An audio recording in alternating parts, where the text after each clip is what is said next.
Assalamualaikum warahmatullahi wabarakatuh. Halo semuanya, perkenalkan nama saya Haider Pringgondani Saputra dengan NIM K76244043. Ya, tentunya pada hari ini saya akan menjelaskan tentang efek kebijakan moneter terhadap tingkat harga, bunga, dan juga tentunya pendapatan. Selamat menyaksikan. Pernah nggak sih kalian ngebayangin, misal suatu hari seluruh uang di dunia tiba-tiba menghilang. Tidak ada lagi lembaran rupiah, tidak ada saldo di rekening bank, bahkan uang digital pun lenyap begitu saja. Pada kondisi itu, aktivitas ekonomi berhenti total. Orang tidak bisa membeli makanan, membayar gaji, atau bertransaksi. Dunia akan memasuki masa kegelapan dan memasuki kekacauan. Dalam kondisi seperti ini, dunia hanya bisa berharap pada satu institusi. Yap, betul sekali, Bank Sentral. Disinilah peran vital kebijakan moneter muncul. Bukan hanya untuk mencetak ulang uang, tapi lebih dari itu. Bank Sentral hadir untuk mengatur ulang kepercayaan, stabilitas harga, suku bunga, dan juga pendapatan setiap masyarakat. Nah, jadi pada dasarnya kebijakan moneter itu terbagi menjadi dua. Yang pertama ada kebijakan ekspansif dan juga kontraktif. Apa sih kebijakan ekspansif itu? Jadi, kebijakan ekspansif adalah kebijakan moneter yang bertujuan untuk meningkatkan jumlah uang beredar dan mendorong pertumbuhan ekonomi. Ini tuh biasanya dipakai pas waktu di saat bisa dibilang kayak pemerintah tuh ekonomi di Indonesia tuh lagi lesu-lesunya. Nah, kebijakan moneter ini yang dapat digunakan yaitu kebijakan moneter ekspansif. Jadi, uang kembali dipompa ke sistem. Akibatnya, suku bunga mulai menurun sehingga masyarakat dan pelaku usaha lebih terdorong untuk meminjam dan berinvestasi. Ini mendorong pendapatan nasional naik dan lapangan kerja tumbuh. Namun, bila tidak hati-hati, suplai uang yang terlalu besar dapat menyebabkan kenaikan tingkat harga atau inflasi. Kebalikan dari kebijakan ekspansif, kebijakan kontraktif bertujuan untuk mengurangi jumlah uang beredar dan mengendalikan inflasi. Ini tuh gimana sih? Jadi, Bank Sentral tuh menarik uang dari peredaran untuk menekan inflasi. Nah, ini tuh nyebabin suku bunga jadi naik, konsumsi dan investasi juga melambat. Dan pada akhirnya pendapatan masyarakat bisa menurun meskipun harga di pasaran menjadi lebih stabil.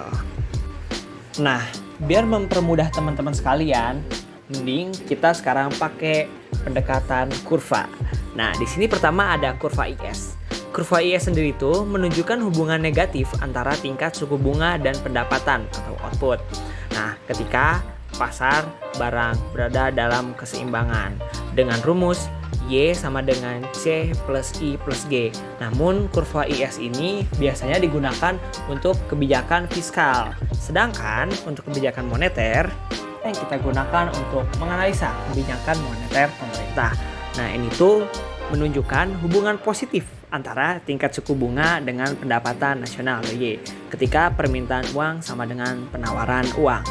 Nah, itu bisa dilihat ya dari bentuk kurvanya, dia dari kiri bawah ke kanan atas. Itu bentuknya berarti positif. Berbeda dengan kurva IS yang berbentuk negatif. Nah, ini didukung dengan rumus M per P sama dengan L dikali RY. Nah, selanjutnya adalah kurva ISLM. Ya, bener banget, kurva ISLM itu gabungan dari kurva IS dengan kurva LM. Ini tuh pendekatannya ini dalam analisis ekonomi mikro adalah pendekatan yang digunakan untuk menunjukkan keseimbangan simultan di pasar barang dan uang dalam suatu perekonomian tertutup. Kita anggap aja perekonomian ini tertutup ya biar mempermudah. Jadi tanpa adanya perdagangan internasional. Nah, bisa dilihat pada titik potong antara kurva IS dan LM menunjukkan keseimbangan pasar, yaitu pada titik E atau equilibrium. Nah, pasti kalian udah nungguin banget dong. Gimana sih penerapan kebijakan moneter ekspansif tapi dengan menggunakan pendekatan kurva? Nah, ini bisa kita lihat nih di bentuk ini. Pada awalnya itu kurva tuh berada dalam titik keseimbangan. Itu kurva ISLM itu pada titik E1 di mana IS1 bertemu dengan LM1. Nah, tapi pada titik tersebut ekonomi di Indonesia tuh rasanya kayak lesu gitu loh. Jadi nggak ada perkembangan gitu. Pemerintah tuh ngerasa kayak, wah ini masih kurang efektif nih. Makanya Bank Sentral mengurangi cadangan wajib minimum. Jadi biar jumlah peredaran uang jadi banyak. Tujuannya apa sih? Tujuannya seperti yang tadi disebutin, agar investasi masyarakat menjadi lebih tinggi dan berkembang. Nah, LM akhirnya bergeser lah ke kanan. Dengan bergesernya LM ke kanan, maka jumlah suku bunga atau tingkat suku bunga akan menjadi turun dari R1 menjadi ke R2. Kemudian pendapatan negara akan naik dari Y1 menjadi Y2. Nah, ini tuh menyebabkan apa? Ini juga menyebabkan tingkat harga menaik seiringnya berjalannya waktu. Maka dari kebijakan ini dapat disimpulkan bahwa kebijakan yang dilakukan pemerintah sudah berhasil. Nah, kebalikannya dari kebijakan ekspansif, kebijakan moneter kontraktif ini, Bank Sentral nih kayak ngerasa nih bahwa peredaran uang di Indonesia nih tinggi banget nih. Kalau kayak gini, kayaknya bakal rawan deh kalau diterusin. Yang ada nanti Indonesia inflasinya nggak kekontrol gitu. Meskipun inflasi bagus kan, tapi pada titik tertentu. Nah, Bank Indonesia merasa bahwa inflasi ini udah terlalu tinggi nih. Makanya kita harus buat kebijakan. Oke, langsung kita kasih kebijakan. Das! Dengan kebijakan pembatasan jumlah uang beredar. Jadi uang-uang yang beredar di masyarakat ditarikin lagi oleh Bank Indonesia. Nah, ini tuh menyebabkan apa? Ini menyebabkan kurva LM bergeser ke kiri. Nah, dengan kurva LM bergeser ke kiri, tentunya tingkat suku bunga juga akan meningkat. Yang sebelumnya dari R1 menjadi R2. Tentunya juga pendapatan nasional juga turun dari Y1 menjadi Y2. Nah, ini juga berdampak pada tingkat harga. Tingkat harga juga akan menurun seiring dengan berjalannya waktu. Ini tuh biasanya dilakukan agar nilai rupiah itu tidak terlalu hancur gitu dengan adanya inflasi. Ya bener banget, nggak kerasa ya, ternyata kita sudah di penghujung video. Nah, aku ada punya sedikit pantun nih.